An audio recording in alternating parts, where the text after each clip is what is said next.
Happy Easter, everybody. Bob Long, LADC. I want to talk about the importance of sleep.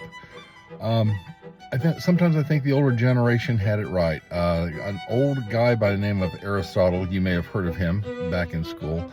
He said that sleep was the time to reset, rebuild all that the body had burned up throughout the day. And modern science kind of proven him right. When we sleep is important. We've always heard that, but we don't know why. I know that muscles repair better when we have enough sleep, but also what actually happens when we sleep is the brain begins to shrink. And this is actually a good thing. This is a temporary shrinkage, not to be confused with dementia or Alzheimer's, where the brain shrinks and continues to shrink and doesn't stop and can prove very fatal. Okay, so but at nighttime, when you get about 7 or 8 hours of sleep, what's happening is you are allowing your cerebral spinal fluid, sorry about that, to flush out all the neurotoxins that have accumulated in your brain throughout the day. And this is very important. Think of it like this. Okay, this may be a little gross, but if you walk into a hotel room and the toilet's not been working for a while and there's a lot of floaters in there with toilet paper, well, guess what? It's not going to flush very well. It's going to stop up.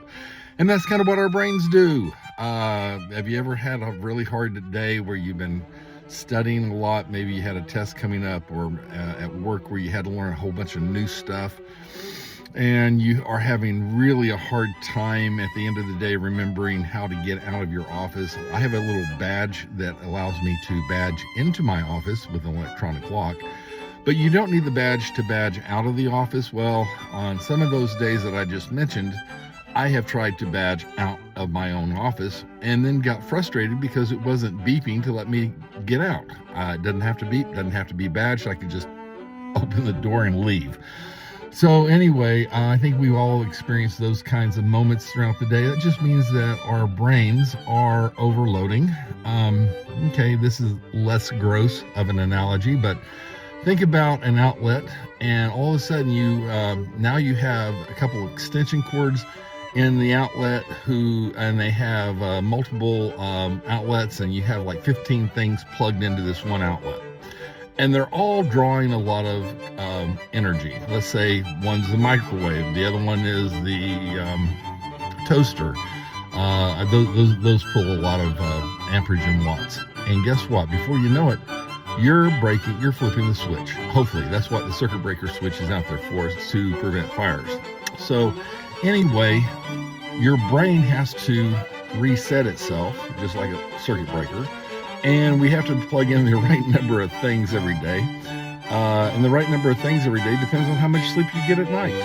So now, what you go like, okay, this is all good and well and everything like this, Bob, but why are you talking about it? Because you're a substance abuse counselor. Well, guess what? When you are on methamphetamine, and I have had many people tell me that when they're on meth, they stay up for long periods of time, maybe days, maybe weeks. I think some of them are bragging when they say months, but anyway, I know they're bragging. You're not allowing the brain to shrink, and as the brain shrinks in size, there's the spinal fluid can get in there and flush out the neurotoxins. So what they have is a large buildup of neurotoxins. The glymphatic system is what washes the brain, and that's kind of what we're talking about here, is the glymphatic system and how it kind of works. It's super important to get that rest. If you have a test coming up and for some reason you're cramming, but you can't remember what you need to remember, it's because of lack of sleep, more than likely. So sleep also helps with your memory. And like I said, if the neurotoxins are not washed out, it could lead to some very bad things.